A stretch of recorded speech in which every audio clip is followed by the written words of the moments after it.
You know, this is the reason why patients don't want a sternotomy, because actually, as comfortable as a sternotomy might be for us as surgeons, it is not that great a proposition for patients. It's a big break, it's a big cut, the bone takes 12 weeks to heal. Sure, it's a very straightforward way to do an operation, but in experienced hands, we're already beginning to see, as I've just mentioned, that minimally invasive mitral valve surgery can be extremely successful with very good early, medium, and long-term durability. Minimally invasive mitral valve surgery is not a new thing. It's just we're not doing enough of it in this country.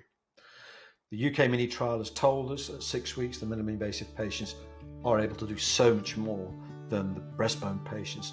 I think this video tells me everything. I received this literally today, so I put it into the presentation.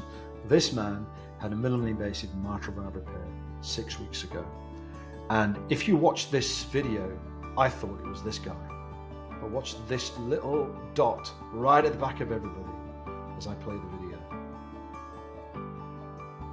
Here he comes.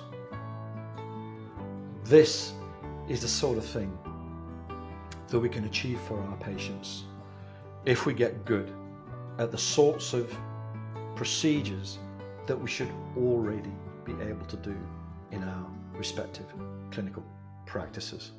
All it takes is some engagement and some learning.